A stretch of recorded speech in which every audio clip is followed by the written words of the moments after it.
stage qui avait été trouvé par l'école et qui nous avait été distribué. Et donc, je commençais mon stage dans une grande banque de la place. C'était en 97. Et donc, il s'est trouvé que je commençais le stage et au bout d'une semaine, au bout de 2 semaines, j'étais très malade d'un palu et j'ai dû m'absenter. Je suis revenu après cette absence et ayant repris le travail, j'ai été tout simplement remercié. Il m'a été remis une lettre de fin de stage. Je me suis retrouvé sur une promo de 39 étudiants, le seul à ne pas avoir de stage, alors qu'on avait été l'un des tout premiers à avoir un stage. Alors j'étais très embêté. Et donc, je me suis retourné vers une personne qui était à l'époque le président de l'association des diplômés de l'ESCA, M. Soro Simon-Pierre, pour les intimes SPS, qui m'a donné 4 numéros. Il m'a dit, comment tu t'es arrangé pour te faire livrer de ton stage? J'ai dit, mais je suis tombé malade, ça peut arriver. Et je te donne 4 numéros, avec 4 noms. Appelle-les et vois ce que tu peux faire. Mais c'est tout ce que je peux faire pour toi. Alors j'ai pris les 4 numéros. À l'époque, il n'y avait pas de cellulaire. C'était les bons vieux téléphones qu'il fallait tourner à plusieurs reprises. Et il n'y avait qu'un seul combiné dans la chambre de mon père. Donc je suis parti, j'ai pris le premier numéro. J'ai appelé, je suis tombé sur un diplômé SK, effectivement, qui n'avait pas de disponibilité dans sa société. J'ai fait le second numéro. Pareil, je suis tombé sur un autre diplômé SK qui s'est excusé de ne pas pouvoir me rendre service et de n'avoir rien. Et j'ai essayé le troisième. Je suis tombé justement sur Ousmane Sandou, qui était à l'époque directeur de l'audit au niveau du cabinet auditeur associé représentant Arthur Andersen à Abidjan. Alors il m'a posé 2 questions. Il m'a dit, il m'a pas posé 2 questions. Il m'a dit, viens me voir, mais viens me voir avec tes bulletins de notes. Ok. Donc je suis arrivé à son bureau. Il m'a fait asseoir, m'a fait faire un entretien. D'abord, il a pris mes bulletins, les a contrôlés. Et après les avoir contrôlés, il m'a donné l'opportunité de pouvoir traduire un texte qui était en anglais. Et comme j'étais le premier de ma classe en anglais à l'époque, je m'en suis pas trop mal sorti. Il a complété les mots que je n'arrivais pas à traduire. Et il m'a dit, très bien, ben tu commences le 16 août. Ça a été le début de tout. Parce que grâce à ce stage que j'ai fait, pendant 2 mois environ, j'ai pu avoir par la suite la possibilité de faire un stage de pré-emploi dans cette entreprise qui m'a permis ensuite d'aller en échange, en programme d'échange, et tout le reste s'est suivi. Alors, quelle leçon tirer de cette anecdote? J'étais à un moment donné très difficile où je n'avais pas d'opportunité. Je n'aurais pas eu les contacts de M. Soro Simon-Pierre et donc de Ousmane Sandou par la suite, père à son homme qui est décédé, et je dois lui rendre hommage aujourd'hui. Je n'aurais pas eu la possibilité de pouvoir prétendre à cette table et à pouvoir parler aujourd'hui. Mais si je n'étais rendu chez Ousmane Sandou et que je n'avais pas les notes qu'il espérait que j'ai pour pouvoir prétendre lui parler et démontrer ce que je pouvais faire, je pense aussi que l'aventure ne serait pas allée plus loin. Et donc, cette anecdote en dit long sur ce que peut faire un réseau ou pas. Pour en revenir un peu de façon rapide à quelques théories, l'être humain d'une façon générale se définit par son appartenance à un groupe, à une ethnie, à un village. Nous sommes naturellement portés à pouvoir en fait nous rapprocher des autres et à nous définir par rapport à une communauté. Ce faisant, nous pouvons être parfois très motivés pour aller vers un groupe parce que nous y avons un intérêt particulier. Et ça peut être un peu le cas du réseau. On peut le faire consciemment ou pas. Mais dans notre cas, je dirais qu'il faut le faire plutôt consciemment. Pourquoi? Eh bien parce que nous ne choisissons pas toujours nos parents, notre école, etc. On fait des choix pour nous et en cela, on ne peut pas toujours tout choisir. Mais en même temps, il y a une anecdote ou un adage qui dit « montre-moi tes amis et je te dirai qui tu es ». Et donc, il ne faut pas être naïf. Il y a forcément quelque chose à faire. Parler de réseau, on peut en définir de plusieurs sortes. Il y a des réseaux qui sont liés à la famille, qui sont le cercle proche, par des alliances, par les personnes qu'on pratique assez régulièrement, des amis. Ça fait un premier cercle de réseau. Il y a aussi un autre groupe de réseaux qui est constitué par les réseaux professionnels, les métiers que vous pratiquez, les personnes que vous rencontrez dans ces métiers, vos relations professionnelles et votre expérience dans ce niveau. Après, vous avez des réseaux extra-professionnels. Vous êtes dans un club de foot, vous allez dans un club de gym particulier, vous jouez au golf, ou éventuellement vous êtes au Rotary, dans d'autres associations, cela constitue également un autre réseau. Après, il y a les réseaux sociaux qui sont plutôt à la mode. Facebook, Instagram. Moi, j'avoue, je ne suis pas un fan des réseaux sociaux. Je ne suis que sur LinkedIn et je suis allé par la force des choses. Je ne suis pas très actif. J'avoue que j'ai cette timidité face aux réseaux sociaux. Et donc, une question me vient à l'esprit dans toute cette diversité. Que faut-il faire? Il faut être sélectif. Je dirais qu'il faut être sélectif, et j'aime même mieux, la recommandation que je pourrais vous faire, c'est que il faut avoir une unicité de vie à travers des valeurs fortes qui définissent votre personnalité. Il ne faut pas se les cacher. Si vous voulez être attiré par d'autres personnes, et si vous voulez que d'autres personnes s'intéressent à vous, vous devez avoir votre marque. Vous devez avoir votre marque déposée. Et cela fait votre personnalité. Ce sont vos valeurs, c'est ce en quoi vous croyez. Si vous partagez des valeurs fortes, d'autres personnes qui partagent ces mêmes valeurs fortes pourront s'approcher de vous et naturellement vous allez connecter avec eux. D'accord? Et la seconde chose que je voudrais dire, c'est que si vous visez un objectif plus spécifique et que vous voulez être maire, député ou éventuellement diriger une organisation spécifique, il est certain que vous aurez besoin de parler à certaines personnes, d'intéresser certaines personnes et de rendre certaines personnes, ou du moins leur donner l'opportunité de s'intéresser à vous. Et donc nécessairement, il faudra parler à ces personnes, il faudra les connaître. Mais il y a une chose que je voudrais vous dire, et c'est sur cette chose que je voudrais finir. Vous êtes certain d'une chose. Connaître des gens bien placés, ne vous servira à rien, ça n'avait rien de substantiel à leur dire et à leur proposer. Je vous remercie.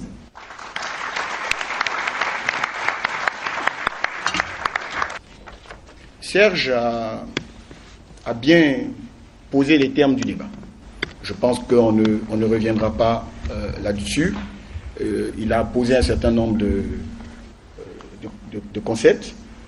Il a évoqué une expérience qui peut être l'expérience de chacun d'entre nous, celui qui nous a mis le pied à l'étrier et la raison pour laquelle il nous a mis le pied à l'étrier.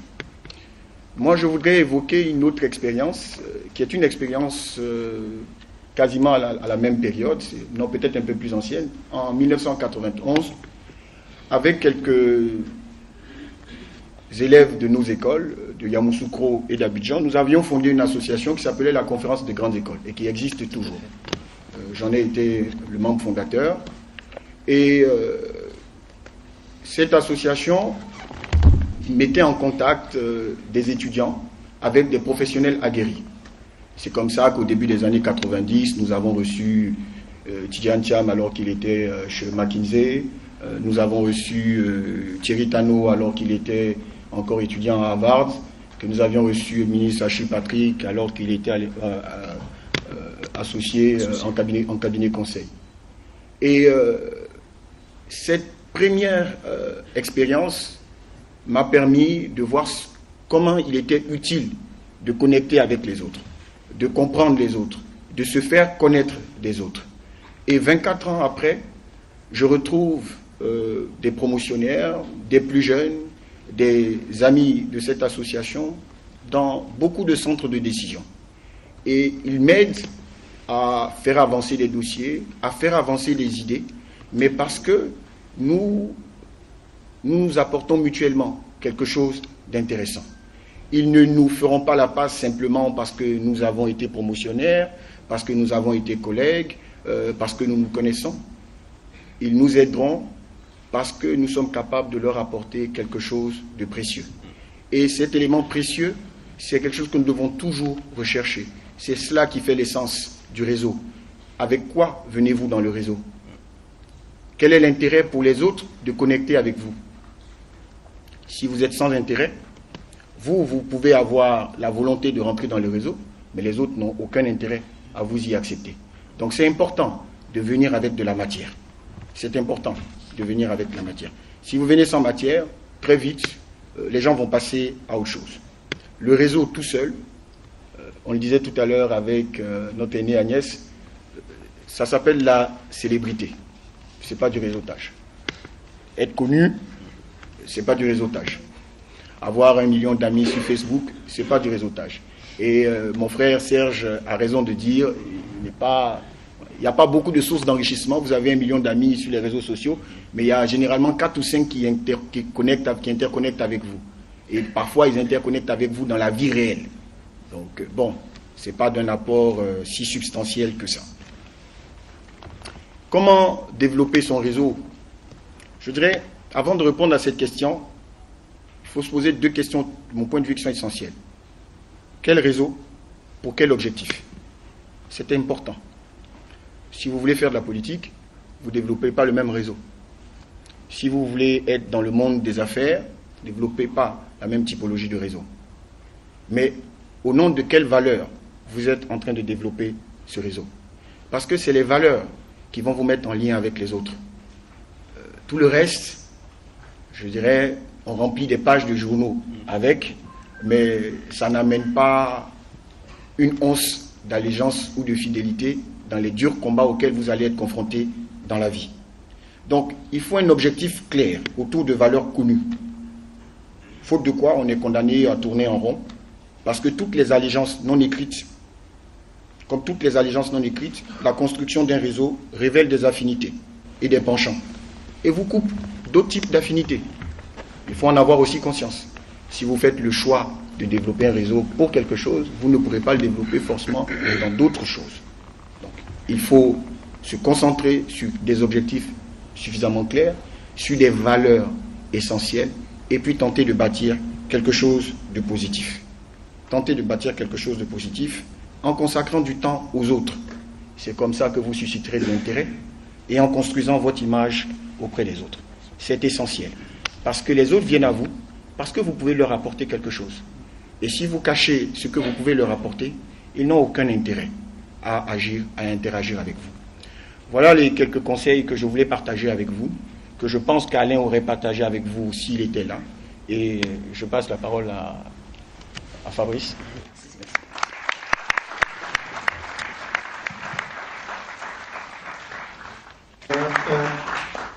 Moi, je pense que les personnes, les intervenants avant moi ont dit des choses essentielles et ont littéralement tout dit. Hein. Avant qu'on arrive à lui, je ne sais pas si c'est pour raconter à la personne. Ils avaient tout préparé, ils avaient le papier bien écrit. C'est compliqué, bon, j'espère que tu as bien noté tout ça. Okay. Alors, moi, ce que je veux dire, c'est que moi, dans mon cas, le réseau ne m'a pas servi à grand-chose, à la base. Ensuite, il m'a aidé à me développer, mais à la base, et c'est juste ça que je voudrais m'attarder, à la base, il y a un homme, quoi. Il y a un être humain qui doit se poser des questions essentielles pour lui-même. La première chose, c'est les valeurs auxquelles il croit. Quand on veut aller dans un réseau, on se dit, je vais dans un réseau. Mais dans ce réseau, les gens aussi viennent pour vous aussi, comme ils ont dit tout à l'heure. Donc vous-même, vous êtes qui? Donc la première chose essentielle pour moi, c'est les valeurs qui nous motivent chaque matin. Pourquoi est-ce qu'on se réveille chaque matin? En quoi est-ce qu'on croit? Qu'est-ce qui nous détermine fondamentalement? C'est une question, moi j'appelle ça la théorie du miroir. Hein. Se mettre en face de son miroir, se regarder dans les yeux. Là, il n'y a personne à côté, on ne peut pas se mentir à soi-même. Et puis finalement, s'interroger sur qui on est soi-même et sur qui est-ce qu'on a envie d'être. Et ça, c'est pour moi le premier exercice. Quand on arrive à se définir au niveau personnel sur ce qu'on est, sur ce en quoi on croit, alors on peut se projeter, on peut avoir une ambition. Et je pense que l'ambition, pour moi, elle est le deuxième niveau qui est vraiment essentiel au niveau personnel, hein, pour pouvoir se définir, je dirais, une voie de réussite. Alors, il faut une ambition qui soit consistante et cohérente, parce que bon, si un mec a fait allemand et puis veut aller être ingénieur à la NASA, c'est que c'est compliqué. Donc il faut que l'ambition effectivement soit cohérente avec qui on est soi-même, avec ce qu'on a fait comme études ou avec ce qu'on a appris à faire, pas forcément en termes d'études, parce qu'on peut réussir aussi sans être l'élève le plus brillant de la classe, hein, ça je tiens à le dire systématiquement. Alors il faut fondamentalement qu'on ait une ambition qui soit une ambition consistante et cohérente. Ensuite, une fois qu'on a ça, il faut se définir un positionnement. Et là, je regarde Agnès justement. Bon. Franchement, moi, je suis patron d'agence de pub. Si je viens en costume, cravate, comme ça, c'est inquiétant. Ça veut dire que vraiment, le client qui me voit arriver va se dire, mais j'ai embauché un banquier, et moi, j'ai embauché une agence de pub. Donc, je conçois que des fois, ça peut choquer peut-être de me voir arriver en jean ou en tenue Non. déconnectée Non. du costume européen. Ça te va tellement bien. Ah, t'es gentil, ma chérie. Change pas. T'es gentil. Mais c'est une question pure de positionnement et d'affirmation de soi. Moi, je suis publicitaire, je suis cohérent et je suis consistant par rapport à qui je suis et par rapport à quelle image j'ai envie de projeter. Et ça, c'est essentiel. Donc, quand on se définit sur des valeurs, quand on a une ambition, il faut qu'après, en termes de positionnement, on se crée un personnage. Moi, j'adore, hein, tout le monde m'a dit, mais Vaudou, mais c'est des sorciers. Quand tu vas dans les salles, là, il y a un masque là. Ils mettent ça sur la feuille du client, le client, il signe tous les devis. Ça n'existe pas. Il n'y a pas un basse. Il n'y a pas un basse qui fait qu'on fait de belles campagnes. Il n'y a pas un basse qui fait qu'on court vite. Sinon, les Africains seraient champions du monde du 100 mètres. Moi, je connais des mecs au village, derrière les agoutis, ils sont champions. Alors, si je leur donne une petite potion, mais Carl de lui, on l'aplatit tout de suite. Maintenant, c'est pas nous. Parce que pour réussir un 100 mètres, il faut travailler. Il faut s'entraîner. Il faut avoir des méthodes très évoluées, effectivement, d'entraînement. Donc, fondamentalement, il faut qu'à un moment donné, ton positionnement, il faut que toi, tu puisses te dire quelle est ma valeur ajoutée marginale, en gros, qu'est-ce que j'apporte aux autres et quel est mon rôle social. À ce moment-là, on se définit un personnage qu'on doit jouer. Et c'est là, si on se dit que je veux être, moi, un publicitaire de renom, je veux être un financier de renom, bon, le financier, déjà, il faut avoir un beau costume, il faut avoir une belle cravate, et puis il faut fréquenter des endroits qui sont cohérents avec ça. Si le financier, il est au bon en Inde et au Bougon, non mais franchement, donc après, il y a une obligation, effectivement, de consistance par rapport au personnage qu'on se définit. Donc moi, c'est vrai, bon, des fois, on peut me juger peut-être excentrique parce que je ne suis pas habillé comme les autres, mais je suis dans mon univers, quoi. Et mon univers, il est libre. Et j'ai envie d'être libre dans ma tête, dans mes choix vestimentaires et dans mes idées. Et donc, j'ai pas envie de m'enfermer dans un carcan, qui est un carcan fondamentalement que je considère très, très bien pour mes amis. Donc, c'est vraiment ça le troisième point qui est essentiel, c'est le positionnement. Moi, je reçois des gens en entretien, je leur demande, mais alors imagine que tu es un produit. Allez, définis-moi ton positionnement, tu es qui, toi? Alors, dis-moi, parle-moi de toi en 3-4 phrases essentielles qui définissent ton ADN. Et là, subitement, je vois beaucoup de jeunes qui se mettent à bégayer, ils ne se sont jamais posé la question, en fait. Jamais ils se sont posé la question. Alors que, avant d'aller considérer qu'on va rentrer dans un réseau, qu'on va essayer d'être influent, qu'on va essayer d'avoir des connexions qui vont nous permettre d'arriver à quelque chose, il faut soi-même se définir. Pour moi, c'est vraiment une chose essentielle. En ce qui me concerne personnellement, le réseau ne m'a pas servi à grand-chose parce que quand je partais de McCann et que je montais au Vaudou, j'avais 26 ans. Ah, j'étais jeune et beau à l'époque. Hein. Ça me manque, ça. Des fois, mon corps me rappelle que je suis vieux maintenant. Et on me disait, mais il y a une partie des gens qui m'ont dit, mais tu vas faire quoi? Tu es trop jeune, tu ne pourras pas réussir, tu ne vas pas y arriver. Il y a l'autre qui disait, voilà, évidemment, sauf toi, tu m'as encouragé, quand je tiens à le dire. Il m'a encouragé à ce moment-là, on a créé Vaudou. Je tiens à le dire, c'est vrai. Et c'est ça le vieux réseau dont tu parlais tout à l'heure, les vieux copains de 20 ans. Et il y avait d'autres qui disaient, vas-y, monte ta boîte. Moi, je vais t'aider, je serai là, je vais te donner des budgets. Ces gens-là, je ne les ai plus jamais revus. Quand je les ai appelés, c'était, ah, tu es là, bon, ok, on se reparle. Donc, en gros, moi, ce qui m'a permis d'être ce que je suis devenu, de faire mon groupe, ce qu'il est devenu, c'est la force du travail, c'est le believe en soi, le believe en une équipe, en un teamwork, les gens qui étaient avec moi, qui ont travaillé. Et puis, à ce moment-là, comme on est devenu intéressant pour le réseau, alors tout le monde nous a fait rentrer dans le réseau, donc on a réseauté, et les gens ont réseauté aussi sur nous. En fait, c'est ça le secret. Donc, moi, je suis contre. Des fois, tu vas à Paris, tu vois une association des Way.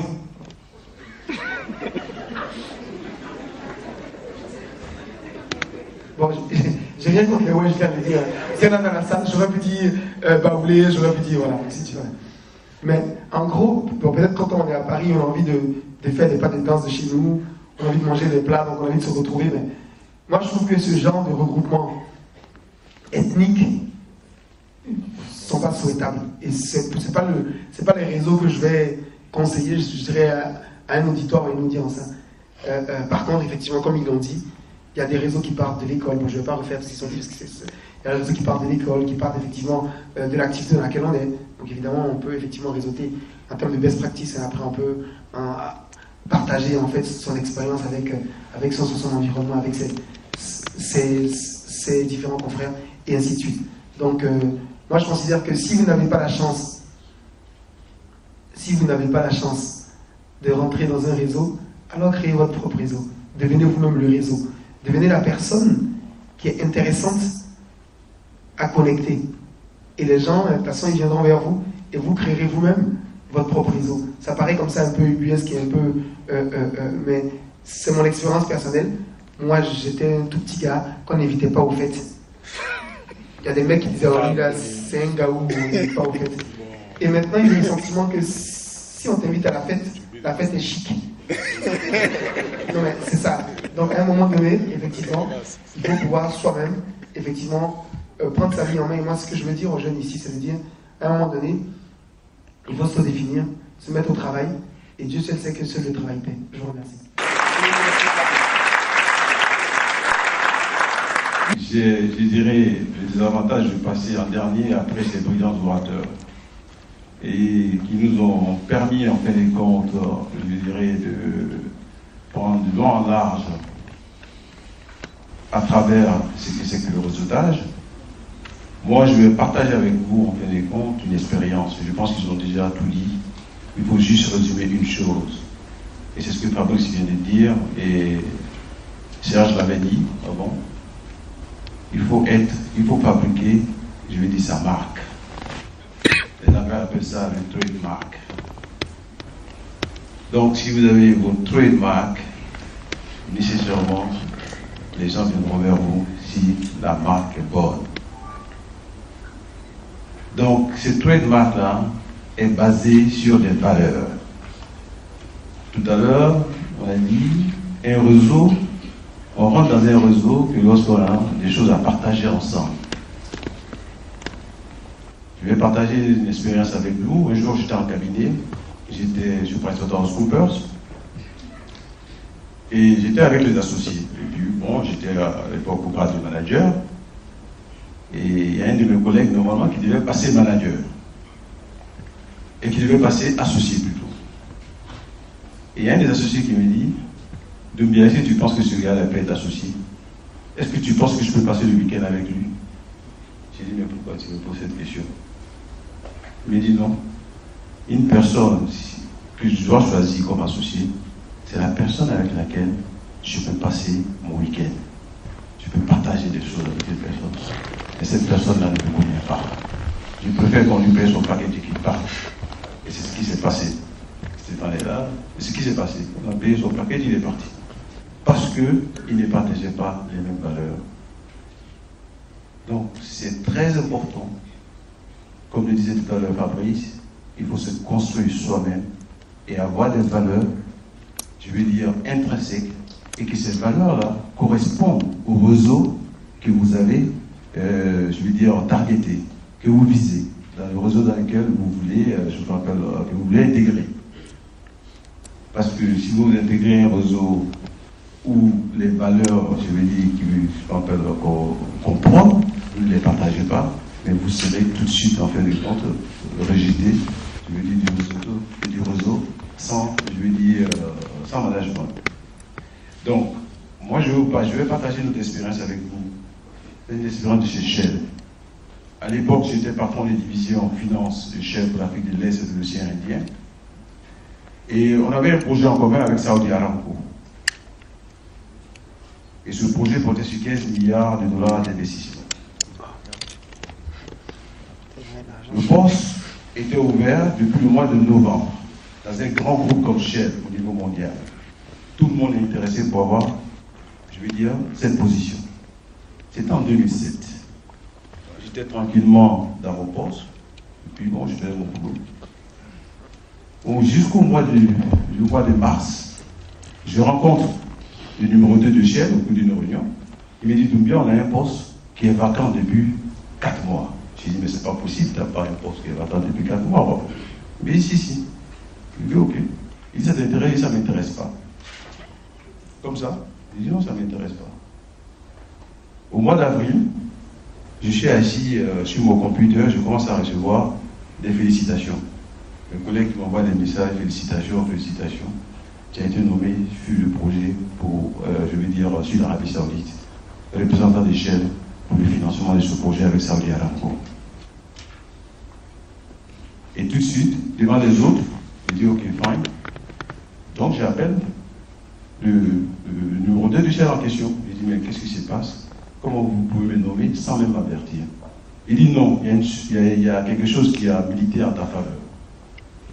On avait besoin d'un homme de confiance, honnête et intègre. Et nous avons fait le tour. On pense que tu es la personne indiquée pour prendre ce poste.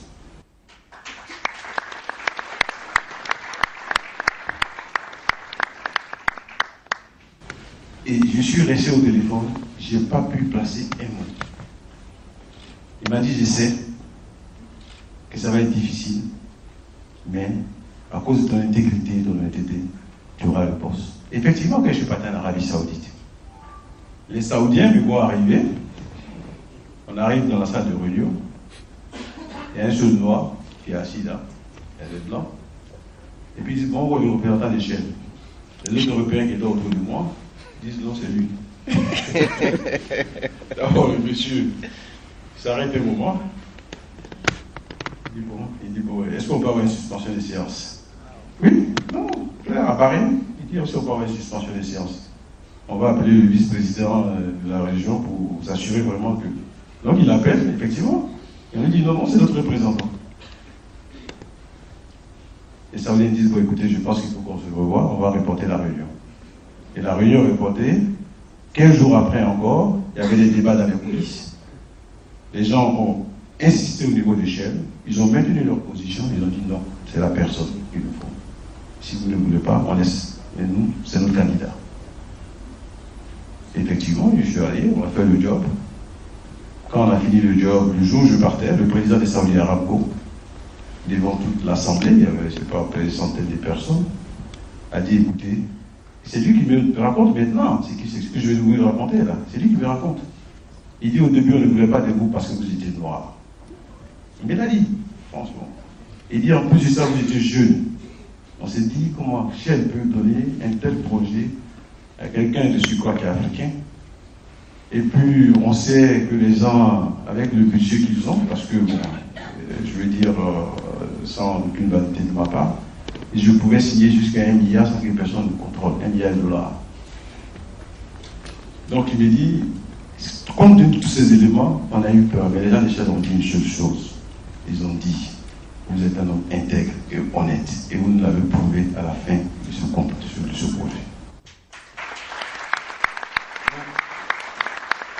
Pour les jeunes, pour mes frères et sœurs, ça c'est assez important.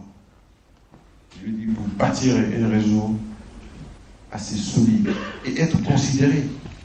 Parce que souvent, je veux dire, les gens peuvent être à l'étape de décision, mais du simple fait que vous avez ces valeurs, des valeurs assez fondamentales, on peut, je veux dire, vous avez dire, écoutez, nous on pense qu'on a un candidat sur la main, même si vous n'êtes pas là, et puis on dit, bon, c'est telle personne.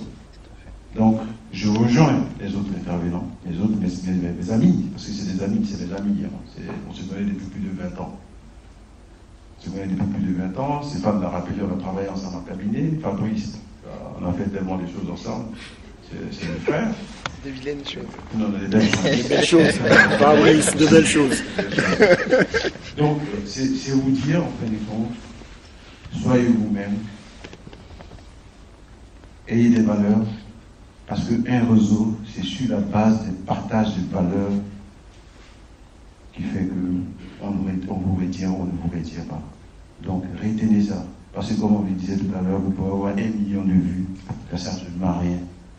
On va dire non, c'est un rigolo. Ça aussi, je peux partager plein d'expériences comme ça avec vous. Parce que j'ai eu la chance très jeune, en fin de compte, d'être au comité exécutif dans le sud de Shell, où j'étais souvent avec les grands frères. Il y a peut-être même l'un des vice-présidents qui était dans la salle. Mais lorsqu'on parlait de certaines personnes qui étaient à des niveaux peut-être assez seniors, et qu'on devait prendre des décisions importantes pour la boîte, on disait non, c'est des gars qui ne sont pas sérieux. Ils n'ont pas de consistance, comme disait tout à l'heure Fabrice. Donc, soyez, je veux dire, fabriquez votre propre marque. Ayez des valeurs et puis le travail. Si vous avez tout ça, c'est le réseau qui va s'intéresser à vous. Ce n'est pas vous qui allez vous intéresser au réseau. Et le dernier point sur lequel je voudrais intervenir, c'est quand est-ce qu'on active son réseau. Un réseau, je dirais, c'est pas parce qu'aujourd'hui, bon, j'ai pu, par le biais du réseau, j'ai eu un job, et puis on me laisse. Non, il faut l'entretenir. C'est important. C'est important. Parce que aussi, il faut savoir quels sont les décideurs clés dans un réseau. Parce qu'il y a des réseaux qui se créent sur des réseaux.